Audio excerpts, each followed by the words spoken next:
We trying to behave ourselves on the story? Well, y'all know what we thinking right now. I'm ready for the night. I got a little extra energy. I don't know what might come out of my mouth tonight.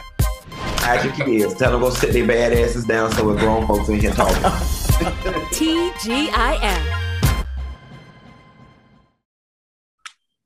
What's up, everybody? It's your girl, Claudia Jordan. You caught me with my last minute touch-ups, and we are back with another episode of TGIF. We're here to spill the tea and break down some of the biggest headlines in the news and on social media. So sit back, relax, and get ready for this hot tea.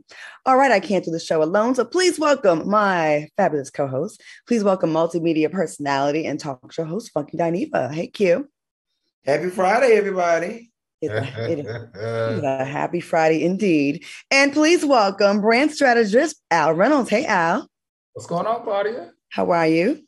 Good. What's up, Q? Hey, brother. You looking good over there with your salt. What's that lilac? What's that lavender? My FOXSOUL colors on. Is what they call? Is that lavender? I don't know. Joyce called it something. She said lilac. Lilac.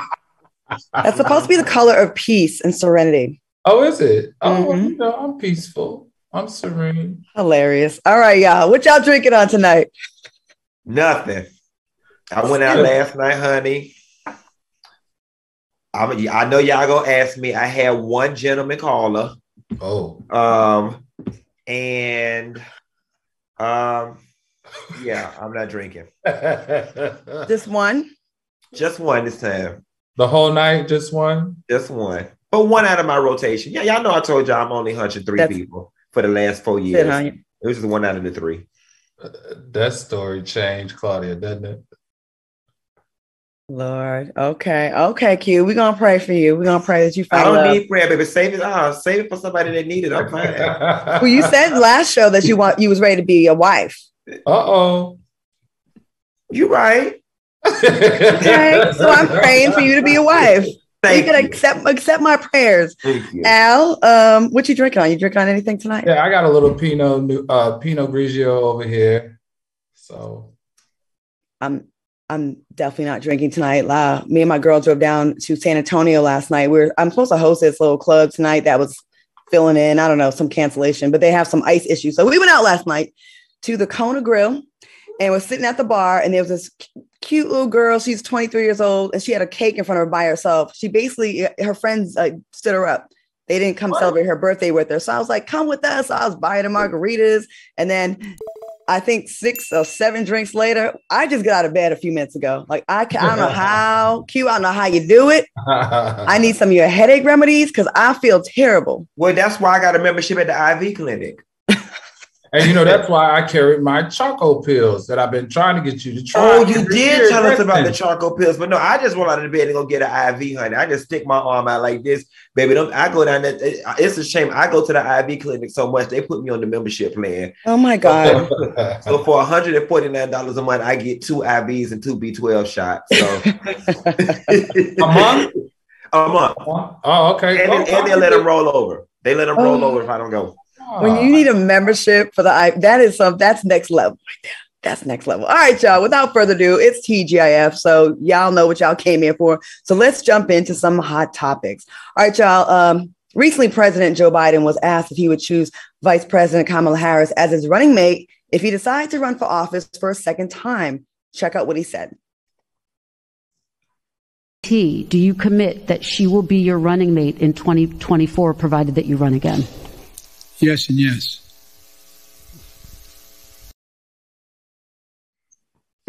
I mean, okay. I don't know why that's news, but what are y'all's thoughts on this response? Okay. I mean, it left me feeling nothing. But when I read this, I'm gonna tell you what I was really thinking about. And I understand that they've only been in office for a short period of time.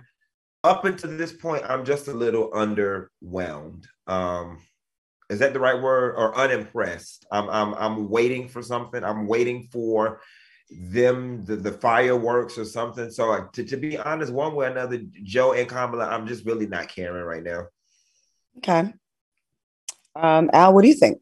I agree with you on that. I said it, I think was a Wednesday, and it's so funny, Claudia and Q, someone who works for the administration actually called me because they watch our show and they were like, you need to know exactly what this administration has done. So they faxed me over all of the things that the Biden administration has actually accomplished. And I picked up the phone and I called her and I said, listen, the issue here is it doesn't feel like they've done anything for the African-American community. And if it feels that way, then there's got to be some truth there. We just came off the heels of a renegade president, right? Who uplifted white supremacy and created a thing called MAGA. So we are looking for, and I think the reason we voted him out and supported him so much is that we're looking for somebody to stand up for our community, to be our Black supremacists and look out for the African-American community. And until we can see that in our community, we're going to have expectations that right now they're just not meeting.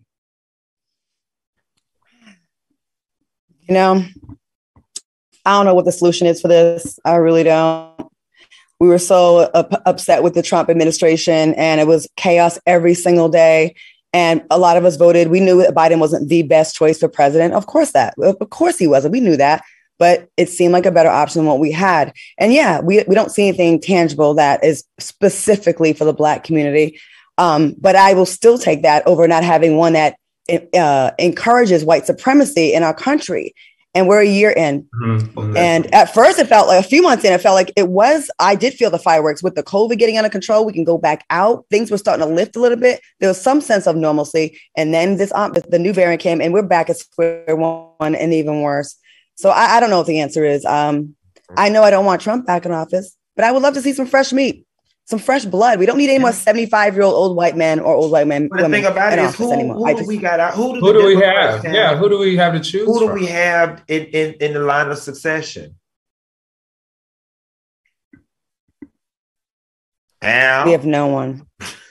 I'm like, Al, that's your department. I'm gonna tell you, and people might not agree with this, but I always have felt like Hillary Clinton got the wrong side of politics. I really thought that if we think about persons who have held all the positions and make her most qualified to run the country and to do it better than what we're presently seeing, I think she would have been that person. I think everybody else in the party, I'm not familiar enough to speak on it, but I don't know. I don't have an answer to this one. And the longer we get away from Hillary in office, when she was Secretary of State, the more she's demonized. And every woman that comes forward, they make the complete absolute devil. Oh, she was the devil. She was horrible. And I don't hear that same smoke for Trump. They paint her worse than Donald Trump. They paint her worse than everyone. And every woman that gets in office gets demonized and villainized, and they don't get the same grace that these men get. So I don't blame Hillary if she never wants to come back, because people, the first thing they say, I posed a question on my Twitter, it was nothing but hate. It was nothing but hate. And I'm like, well, who do y'all want? Who do y'all want? All right, y'all, moving on. Brittany Renner appeared on the Off the Record podcast with DJ Academics and the controversial host of the Fresh and Fit podcast. What can I say about what went down? I'm speechless, so watch this. That's true. You warn guys about girls like me. So now that we're face to face, what kind of girl am I? You're not special. You're like other girls. That's the key. I'm not special. Like, you're like other women that are. So what makes you special then? So are you guys in support of how Brittany stood up for women? What are your thoughts on this? Oh, she ate them clowns alive. Like when you look at the whole clip, she ate them alive. You know, those two guys, they're a little problematic to me. And I can just see all the childhood trauma just spewing from their mouths. They definitely give me, I was never cool. I was never picked first to be on the kickball team. I was always picked last. And now, thanks to technology, there are no barriers to entry to anybody getting in media. And they've blown up on this podcast, appealing to other clowns like them, because they're just corny as all hell. And then when you check them, You know what I'm saying? They want to backpedal and pussy pop, because had she asked me that type of question and said, what type of girl is you? I would have responded a gold digging whore. That's what I would have said. You know what I'm saying? If you're going to stay, baby, say what you mean what you say, and stand firm in your word while you're walking in your talk. That's what I would have said. But because they were clowns, they wanted to backpedal and pussy pop, and she ate their ass alive on their own show. That's how you do it, mama. Did you say a gold digger what? That's a perfect example of guys that are just kind of on the, people that just kind of read a headline and just run with it. Well, why don't you defend your position? Right. Why is she a whore? Why should we stay away from her? Why don't you give me an excuse, a reason? I'll back up your statement with some kind of facts. And these men, these no-name men, these fly-by-night podcasters that we won't even know about a year from now. I'm so sick and tired of y'all building your brands off the backs of insulting Black women. You're going to call her a whore and all kind of names, and she's so terrible. Let's look into your background and how many people you ran through, or how many abortions you paid for, pregnancy scares you've had, or STDs you've had. I'm so sick and tired of we hear of a woman, be it with one or two people that we are familiar with the name, they are thrown out and deemed whores and disgusting. When these men are screwing all kinds of, 9-to-5ers of women that we don't hear about. But I get it's different as men and women, but I'm so sick of the judgment. Who are you to judge? Who are you? I don't even know these guys. And the one guy that was talking trash about her, I believe he's not even Black. He's like a Persian or something. I don't really know. Mm-hmm. But please stop getting on the bandwagon and trying to blow up your podcast in such a cheap way. Do the work. Al, what do you think? I agree. I agree with both you and Q, but I'm starting to like Brittany Renner the more and more I listen to her. And let me share with you why. She leaned into that narrative of being a gold digger, and she has now flipped it. She's gone from being a single mother gold digger to actually building a brand. And I'm enjoying her conversation. She appears to be smart. She knows how to use language to her benefit. I've said it before, someone is going to nab this young lady up. This woman is perfect for television. I don't know what outlet it is. I said Basketball Wives, but someone needs to really, really, really keep their eye on this woman. I think we're going to see her attached to somebody big really soon in the near future. And she's going to have a project coming out, because she has taken a very negative narrative and have turned it to where people don't hate her anymore. People are understanding her, and I'm enjoying it. Brittany, I got my eye on you. Good luck with everything. I like her. And I'm going to just say one more thing when it comes to Black women, how we are demonized. If you dare want someone that has money to be the father of your kid. White women are groomed the same exact way. You're going to get you a Black man, you better have money, he better be this, he better have status. But no one calls them gold digging whores and all that. And they don't get the same rep as Black women do. And I'm kind of sick of it. Who should she aspire to be with? Who should she aspire to have a baby with? Miss me with miss me with this. I like Brittany. I think she's even better than reality TV. I think she could be hosting a show. I agree. I'll let me, Brittany. She's too smart. I think she's too smart. I think she's too smart for reality TV. She's brilliant. It's a good entry point, but you're right. I mean, if there's someone out here who's willing to work with her, I just want to say I called this first. Yeah, I like her. All right, y'all. Okay. You know what? When we come back, we're going to talk about this shady zoo with their audacity. And guess who they named their manatees after? Oh, Q. I do not know what you're going to say about this. I know. We'll be right back with more TGIF after the break. Welcome back to TGIF Soulmates. Y'all are representing in the chat. We've got 2,150. Hey. Going strong. That's 2,500 this show. We're going to get there, right? No, we need 3,000. We need to get that 3,000 back, baby. Right, we need that 3,000. Come on, y'all. Well, we were 12 away before somebody went in on someone last week. We gonna be nice today, I guess. Anyways, all right, y'all. You said no. Okay, look, we have a couple comments. I never want y'all to go away. I love y'all. First time catching a live show, and I'm here for it. They saying they want us all the time and they never want us to go away. Willie Johnson, good points from you all. Yes, do your research. And Peggy B says either Al Cutie Tootie has a clean eyeglasses or no lens, because I guess they don't see a glare. Oh, no glare on them. Yeah, usually I don't get no glare, but these are no glare. Okay. All right. Well, that's your answer in the chat. All right. Oh boy, how do I handle this story? I'm just gonna read what I have that's in my script and then let y'all just handle it. Okay.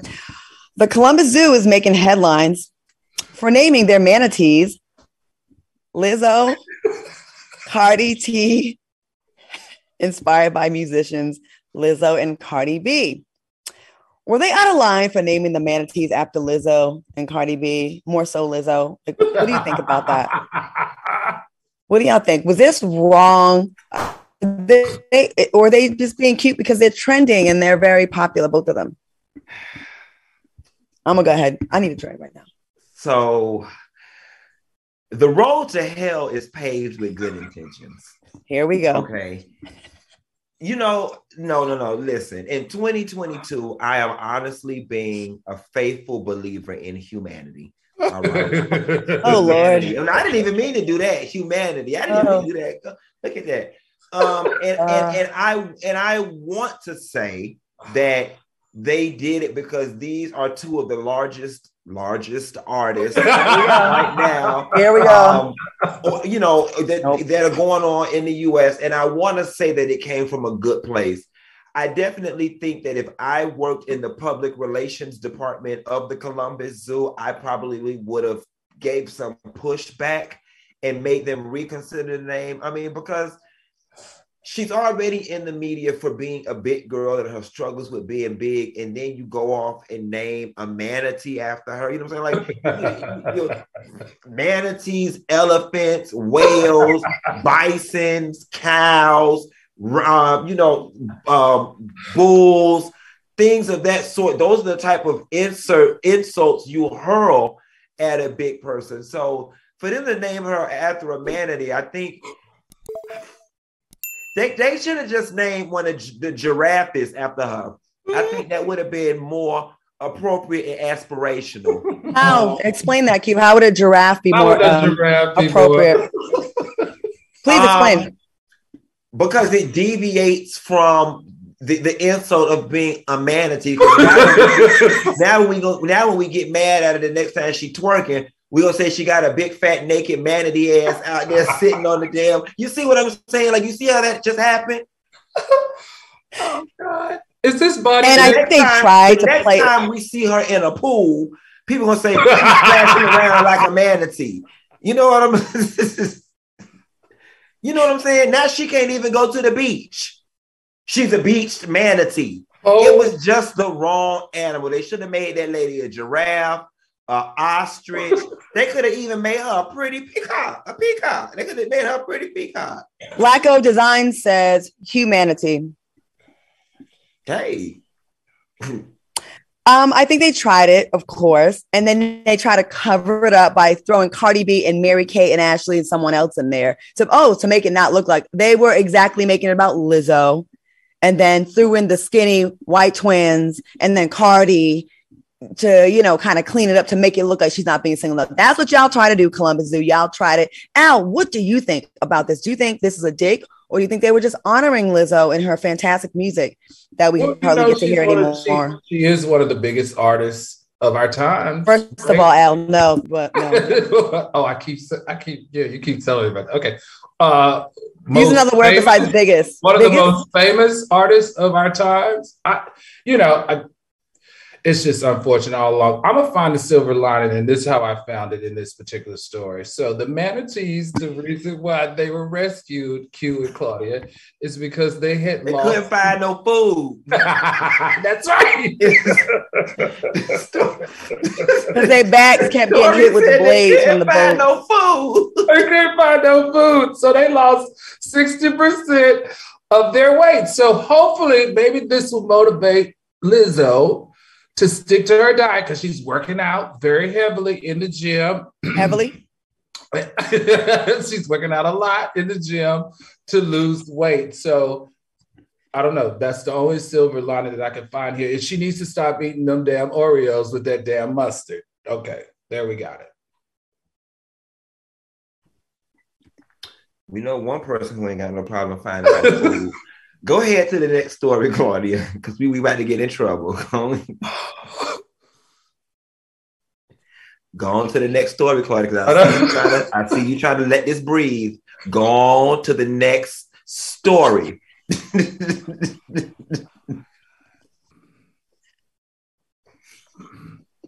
Good luck, Lizzo.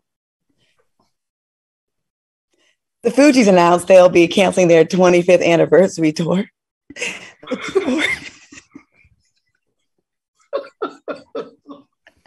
The tour was originally set to begin last November, but the dates are pushed back to early 2022, and now the tour has been completely canceled.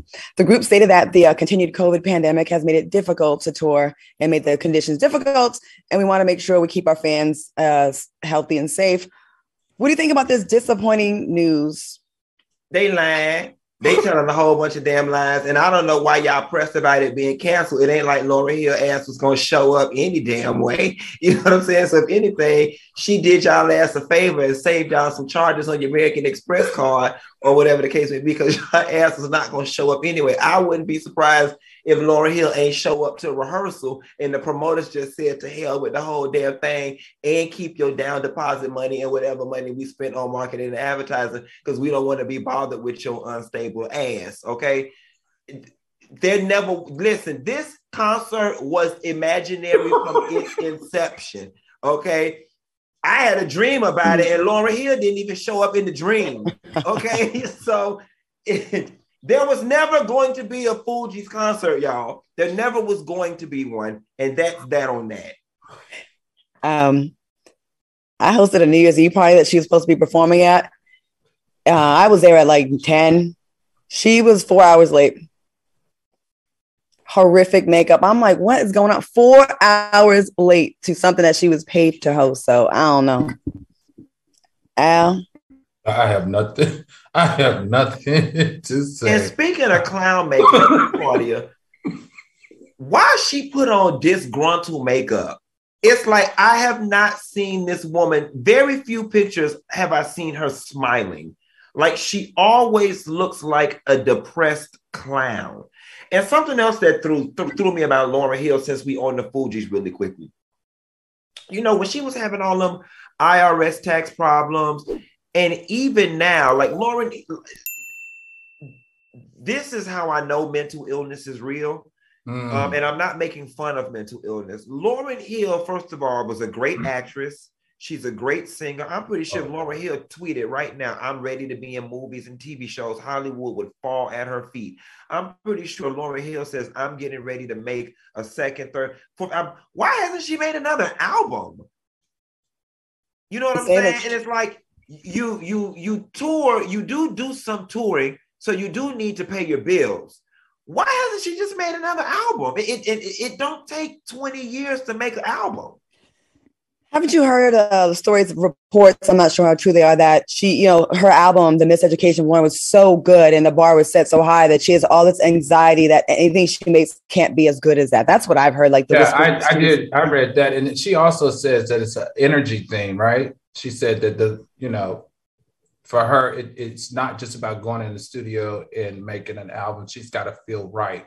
She's got to be in that space. So in 20 years, I would imagine across 20 years, the energy could be right for one song per year. Across 20 years, you should have been able to compile enough songs when the moon aligned with the stars and set with the tides and the bees and the honey and the maturation of the willow trees to make a song or an album. Whatever, girl. What's if she's severely depressed? Maybe she should just tour by herself. And so everybody who knows her, who's really a true fan, understands what that means. You know, so if it starts at 9, she's not going to get there until later.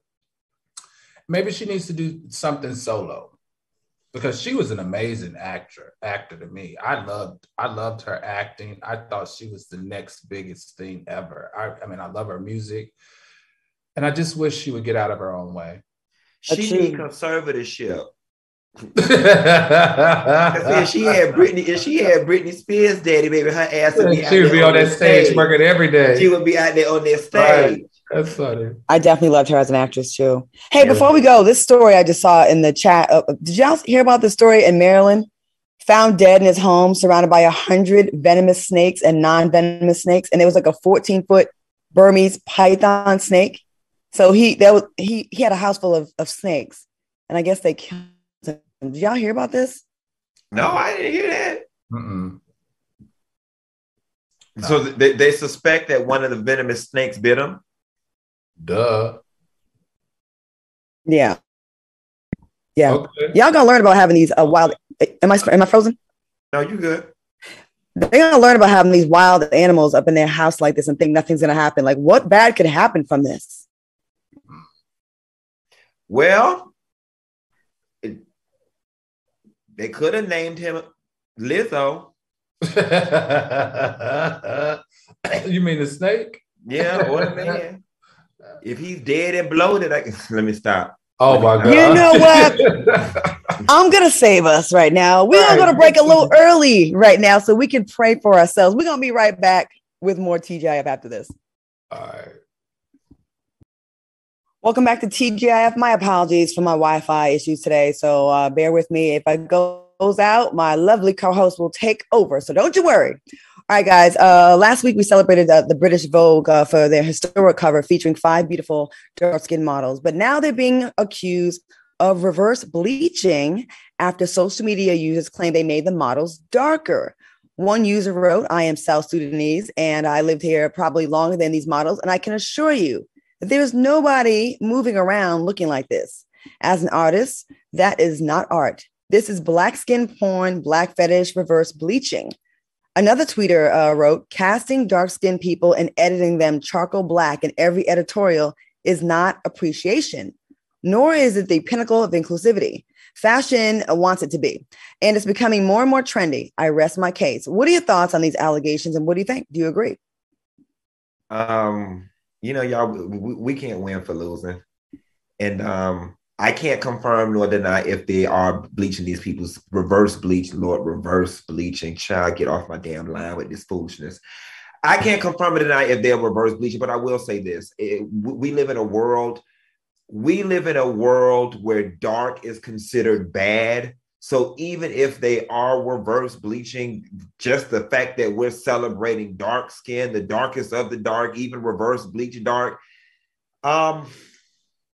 I'm not up in arms about it. You know what I'm saying? I would prefer them to leave these women the way they look. But again, considering where dark stands in this world, I'm cool. Al, what do you think about it? There was a reason behind it. I think we spoke about Raphael, the photographer that did this particular cover, and he was chosen because he follows those underrepresented people of color, models of color in the industry, and they intentionally made them dark in order to spark this type of conversation. Claudia, you've been a model for over 30 years, photo shoots, music videos, magazine covers. Do they enhance features of models? Like, I'm sure, like, from your experience, because, you've been on the cover of everything damn near that I can remember as an African-American. And some of them you appear really light on, some of them you're a little bit honey-based, and some of them you're a little bit darker. So is this anything new? No, it's not new. I remember there was a fitness magazine that all my friends were doing, all my kind of co-stars, Price is Right, and everyone was on there. And when it came to putting me on the cover, they said that when we put Black girls on the cover, we don't sell. And they didn't want to have me in there. Stuff like that happens. And if they do put one on, which they eventually did, they do make them seem what they think their viewers would be more acceptable, which is ridiculous. And in this case, Q, I'm kind of with you about we can't win for losing. Like, we're mad that we don't have chocolate women. And then when they do it and they make them look more chocolatey, which I don't think is a bad thing. I think it's actually an artistic thing here. We no matter what you do, they're going to complain. I think making a Black model look darker is actually a beautiful thing, because for a long time they would make every model look, they would make them look lighter. Right. I think that's not a thing for us to be mad about. It's I don't. Now, if you make these dark, beautiful women look lighter, I could see an issue with that, but not looking darker. Right. Isn't that what we want at the end of the day? I think we're finding we just can't stop. We're splitting hairs. We're splitting hairs here. You know what I'm saying? And I do find that comment funny from the fan that said she from South Sudan and she ain't seen nobody. I see nobody look like that. Around looking like that. Those girls are beautiful. Right. But to that girl's point, I think you're right. Seeing people that look that dark, to see that many of them in one place would be eye-opening for me, because they're rare. I have seen people that dark in the airport here and there, but I've never seen like a family of them. And the times are changing. I mean, there was a time where people would make lots. I mean, we've probably all said things or we've heard things. And now we're at a point where Vogue is featuring the darkest models that they've ever casted and then making them look darker. I think that's a celebration of us. I don't think that's a negative. And I think if we keep complaining, we're going to lose it again. But you know what? One point, Claudia, I think the issue is, don't create a subsect of us to be fetishized. Show us as we are. You know what I'm saying? Like, don't create another fetish amongst us, because that's not true inclusivity either. Mm-hmm. Before we get to, now that I'm thinking this through, no. But before we get to darkening people and creating stuff that don't need to be, represent the people that actually are at this point. Give us all the shades of black as it is before we get to creating new categories of black. You know what, Q? I think you're right on this, but this is how it starts. This, unfortunately, in the fashion industry, because they've been so discriminatory in the past, this is how you have to start it. This is how you change the narrative. This is how you then say, now, whatever I put on that cover that is of color, you can be more accepting of it, and we can still sell magazines. So I understand the mentality behind making it extreme, because a lot of them did look like charcoal, and we all know that all 8 of those women did not look like that in real life. But the message that it sent to the fashion industry, the message that it sent across the world, is one that we're going to be able to benefit from moving forward. So I'm excited. And I really don't like, in closing, the mainstream media, like they have a trend that's in for the time, right? So for a while it was the light-skinned girl. So that's all we saw. And then it reversed the other way, and it's dark. And they like, I guess you, like how y'all said, fetishize. I said it wrong. They have their fetishes about a particular shade, and then that's all they do. Like it's tunnel vision. Right. Like, just stop making it a thing. If you find a light-skinned girl that's beautiful, if you found a medium-skinned girl that's beautiful, if you found a dark girl that's beautiful, and she's beautiful, put her on the cover. Like, it's like, it's such a trendy thing, and it feels very bandwagony, but I'm glad we do have it. So I don't know. We got a ways to go because our world is still a mess. All right, y'all. Nick Cannon hosted a male panel on Wednesday's episode of his show, Nick Cannon, with some of his friends, and admitted to having insecurities in the bedroom. Cannon reveals, I've got to tell you, I definitely have an insecurity when it comes to being intimate. I've been skinny my whole life, so therefore I've never liked to be completely naked. It's usually like I hide under the covers as much as I boast about being in shape. Do you relate to what Nick said? And if so, do y'all have any insecurities in bed? Now, I most definitely relate to Nick Cannon representing for the skinny boys. Now, in terms of me being insecure about getting naked in the act of sex, not so much, but I can honestly share with y'all, I didn't start wearing shorts in public till about maybe about 6 years ago, 7 years ago. Because I was just so insecure about my legs being so skinny that I would just wear jeans. I mean, I'd be out here in Miami in 90-degree weather with jeans on. I was the kid that went to pool parties and wore pants. You know what I'm saying? I'm at the pool party in a full Tommy outfit with jeans on and sneakers, because I was so small. So I definitely get, and a lot of times, granted, being skinny is a bit more socially acceptable than being overweight, but people don't understand that people who are extremely skinny and people who are overweight, they actually suffer with the same thing. It's two sides of the same coin. I always say nobody wants to be fat, nobody wants to be skinny. Everybody would, in an ideal world, have the perfect body type. And I think that people don't bring enough attention to the things that skinny people go to in terms of body image because it's so socially acceptable in comparison to being fat. But I relate to Nick. Okay, Al? You know, this is why America loves Nick Cannon. He is endearing. He's transparent. He's personable. He's vulnerable. He's sensitive. This is exactly why he has all those beautiful women, including Mariah Carey and all them babies, mamas. I mean, I can't get enough of his transparency these days. And I think it makes for great television. And Funky's right. I too have like what I think to be skinny legs. So if I had any insecurity, is one of the things that I don't do is I don't wear a lot of shorts. But I'm gonna try. Your legs just appear skinny because you went and got a BBL, and so you got that. Now, Phil, you don't want me to start talking about those daggone clotheslines that you are standing on right now. Like you don't want any of this looking like the guy from the Peanut. What's the guy from the Peanut Planet of Peanut? The one the peanut with the legs. Al, I'm gonna spare you because you don't even know how to read, Al. I don't know how to read. You ain't even from that side of the tracks, Al. So don't even try. Claudia, just go on the commercial. We're gonna take a quick commercial break. Shout out to over 2,700 people up there in the live chat. Call a friend. Let's get us to 3,000. We'll be right back after this break. Welcome back to TGIF. I'm your girl, Claudia Jordan, with Al Reynolds and Funky Dineva. All right, y'all, back to the stories. The FBI announced that Brian Laundrie confessed to murdering his fiancée, Gabby Petito, in his notebook.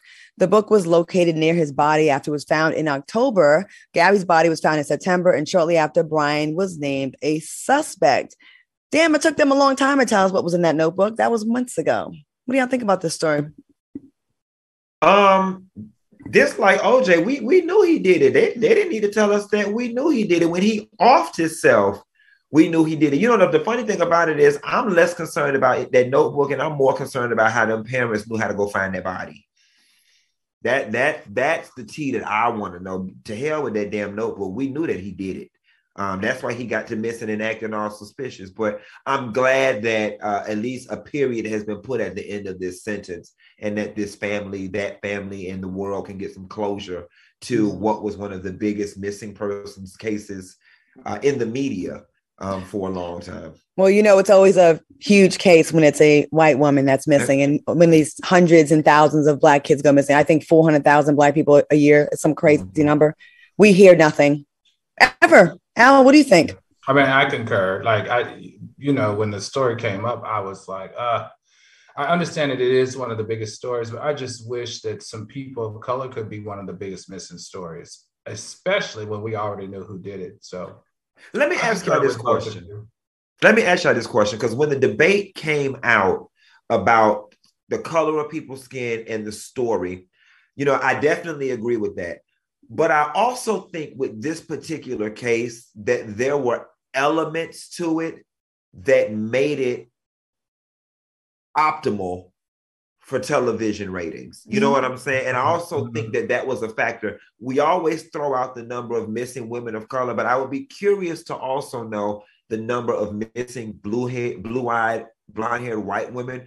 I would just be curious to know what that is because, all of their stuff don't make the media. None of ours makes it. At least some of theirs, all of theirs don't make it. I just wanted to point out that her story had elements to it that made it prime for television.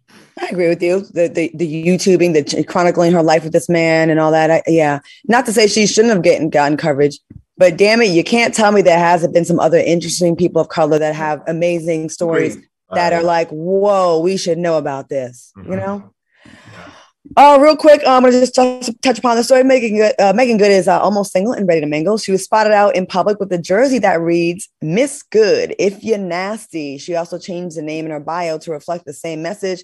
What are your thoughts on Megan's new attitude? Al, what do you think about this one? I love this girl. She is freaking beautiful. But I gotta be honest, the streets are saying Megan Good been outside way before the divorce. But, you know, the best thing I like about Megan is her transparency. She talked in that article about she is ready for a new her. She said, I'm going to stop drinking. She said, I am going to take therapy more serious. She said, I want to dive into some issues that I don't want to share with the public yet right now, but I do plan on sharing it when God tells me to. Megan, in my opinion, can't do any wrong. Anybody that looks that good will always get my support. I really am enjoying how she's walking in her truth, regardless of what it means to her and Hollywood and what people are saying. Thumbs up to Megan. I like Megan Good too, but Al, you love a beautiful girl and a rich black man. They can do no wrong in your book. You're like innocent. Innocent. But Al, we got footage of the murder. No, you are bringing this black man down. He got money. We got rehab. What do you think about there going beautiful though. Just look at her. I love Megan Good. She's gorgeous. Here's my thing. Megan Good, in my opinion, is leaving us little breadcrumbs as to why they ass got divorced. Just last year, her ass was leading prayer devotionals and Bible study. And wasn't she the first lady of the church? Now you for the streets. Now it's Miss Good if you're nasty. Bitch, we always knew you was nasty. We always knew you was nasty. You ain't had no business going off marrying that damn preacher, man. See, and I hate to like prophesize and say, I knew somebody marriage wasn't going to make it. But I just knew that damn marriage was a farce from the get-go. Just like the one with Shawnee and that pastor that she about to get married to is not going to work. You can't take streetly people, okay? Just worldly people, sexy people, people that drank, people that got Hollywood money, that go to the Hollywood parties, people who lay up with Harvey Weinstein. You can't take them types of peoples. You can't take them types of peoples and then slap them in the middle of the church and expect them to be the first lady. It's just not going to work. It's two different walks of life. And I would not be surprised if later on in life we find out that Megan Good said she felt like she was in prison being in that relationship, because I know I would. You're asking me to change my colors for you. And that's just damn near impossible to do. So I'm glad she freed herself, and I'm glad she nasty. I think in the beginning, it's opposites attract. You know what I'm saying? I'm sure she brought sexy and fun and different to his life, and she, wasn't dealing with the church ladies. Not that that's a bad thing, but it's different. It was sexy. It was new. And for her, dealing with the men in Hollywood or professional athletes or whatever guys that she dated, and now getting a guy that was different. I could see, and he's an attractive. He's a sexy man. He really is. Like he's attractive, and that's different. So I understand that opposites attract thing. But I wonder, it probably got to her after a while. I'm sure that, and some of that community is very judgmental. Listen, I think you're right. And that's why I said her transparency, because she actually spoke about it. She said, I'm going to stop drinking. That's huge for someone who was the first lady to say, I'm going to stop drinking. So someone who say, I'm going to focus on my therapy. I'm going to share with you more about my life. Clearly something was bubbling up in that relationship that, made her no longer available to be the first lady and to be his wife. I can't wait to see what this after 40 is going to bring for Megan. I'm excited. Al, will you be getting in her DMs? The funny part about this is I met Megan a couple of years ago for the first time. And when I tell you how endearing she was, like she came over to me and she was like, hey, I know we've never met. She said, but I want to let you know that you inspire me. You motivate me. You've been through so much. And for you to still have your head up high, I just want to say, I appreciate that. That to me spoke volumes, not only to her character, but just to the basic nature of who she is. I'm a Megan fan. I will always be a Megan fan. And if sliding her DM will make us closer, I'm a slide in. I just really want to know that part. I mean, that's cute, but I really want to know if he was gonna be sliding in her DMs. Probably, yeah. Okay. All right. Last commercial break. When we come back, we're gonna talk about some good work that Cardi B did for the people in the Bronx and a whole lot more. We'll be right back with more TGIF. Megan Good. Al Reynolds is checking for you. So he's single and he in shape and he got a high booty too. So I'm just saying what y'all want to do. We'll be right back. I can't stand you, Mo, but welcome back to TGIF. Fellas, I got to share a comment. This guy is in the chat and he's probably wrote this about 20 times, maybe more. The realest ever says, this show should have been nominated for an NAACP award. I love this show. So I want to say it because I want to go ahead and claim that. People are in the comments saying that. So yeah. I think he's right. Ooh, imagine our ghetto ass acceptance speech if we went up there and we won at the Image Awards. Oh my, we got to put a muzzle on Q. Al gonna be drunk and my makeup's gonna be messed up. That's 3 things I know for sure. Oh Lord, your eyelash gonna be peeling off. My eyelash need an award for trying to hang on and just yes. Okay, y'all. Cardi B, real quick. Just want to mention this real quick. She will cover the funeral and burial costs of the 17 people who died in the Bronx apartment building fire in New York. Shout out to Cardi B for not just talking about the Bronx, but actually going back and helping out with the people. And what do y'all think about that, real quick? Anything? I just think it's great. I think it's a great move, and I think I'm glad that she's using her resources to help her native people in the Bronx. We love Cardi B because of stuff like this. I mean, she's from the Bronx. If it's knowing Cardi B, she's called a couple of those family members. She's checked in with them to see if they all right, if they got food, because that's how she is. She's personable and she's about her community. This is why Cardi B is going to continue to be blessed. I agree. A sweetheart. This story we were supposed to talk about it next, on the next show, the following show. We didn't get to. I just forgot that we said that we were going to talk about it. A doctor who happens to be a member of Delta Sigma Theta chose a strange way to celebrate Founders Day. Dr. Nicole W. Williams posted a photo posing next to the fibroid she had just removed from a patient who happened to be a member of Alpha Kappa Alpha. In a now deleted post, Dr. Williams wrote, "On the 109th anniversary of the founding of our beloved sisterhood, I removed 22 fibroids from an AKA. For those who do not know, there were 22 founders of Delta Sigma Theta who broke off from an AKA in 1913 to forge their own destiny with a new organization, new goals, and a new way of thinking." Now, I get she was trying to make a play on with the 22 and the 22, but social media users called out Williams and she deleted the post and made an apology saying a terrible decision was made. The only thing I could do in the future is to keep working hard. What do y'all think about this way that she chose to celebrate? Do you think she just didn't know better? She just thought it was cute and it didn't give what it's supposed to give? In 1913, they envisioned something greater. Your president walked out and founded Delta Sigma Theta. I used to love when the Deltas would do that chant.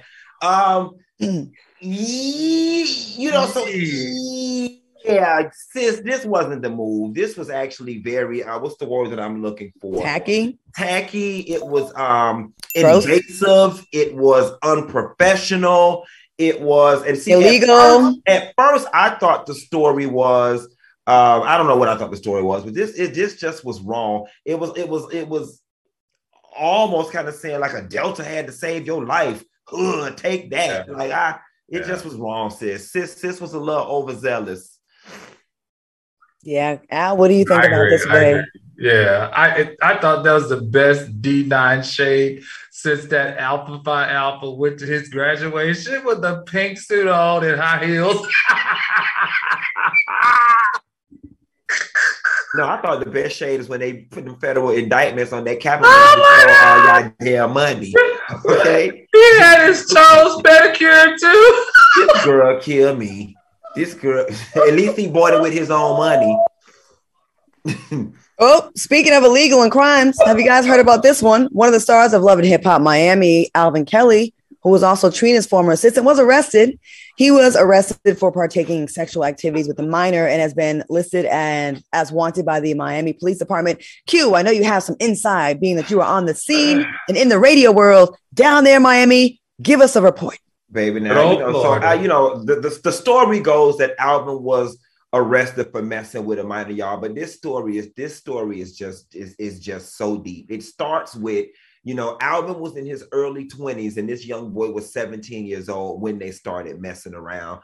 The boy is now 24 years old. And what happens is anybody who follows Alvin online, Alvin and this boy make up to break up every 4 or 5 days, and it's vicious. It's vicious, and it creates for the best live entertainment. Well, Alvin started dragging the family on the line, and he drugged the family one too many times, and the aunt wasn't having it. So the aunt said, you know what I'm going to do is call the police, and tell them that you was messing with my nephew when he was 17 years old. Now, I feel a way about that because y'all was all right with it until he started spraying y'all on the Instagram, but that's a whole nother story. So anyway, after that, they decided to set up a sting. And so they had the boyfriend text Alvin and say, hey, you know, I think we should meet to talk and discuss our relationship. And Alvin shows up to the restaurant and the SWAT team jumped out and took him down. As a result of this situation, Alvin ended up, because you know we had to dig, honey. Alvin ended up with unlawful sexual activity charge, stalking, aggravated cyber stalking charge, resisting officer violence to his person charge, resisting officer without violence to his person charge, and then ended up finding out he had a warrant in Atlanta. Now catch these T's. This same boy, and this is why y'all got to get out these toxic relationships. The boy had them broke up with Alvin and was messing with somebody else in Atlanta. Alvin went to Atlanta, found out where this man stayed at, called the police, told the police that he was locked up in the basement with his hands bound and tied. And the SWAT team came and kicked this man's door in, thinking that they're looking for a hostage down in the doggone basement. And Alvin was nowhere to be found. And as a result of that, they gave him a charge. And he stole some T-bone steaks from Winn-Dixie and all that other stuff. Well, we'll probably have to have a more. Claudia, hold on 1 second, really quickly. Now, wait a minute. No, we gotta go out. In the state of Florida, you can be wrap. 17, can't you? We have 13 seconds. In Florida. Hey, you know what we'll do? Let's get some more facts and let's get more into it on Wednesday's show. How about that? All right, y'all. Thank you so much. Good job as always. Also, get well, Wendy Williams. You are in our wishes, our thoughts, and prayers, and we hope you get better. Stick around. The mix is coming up next. Thanks, guys. Have a good weekend.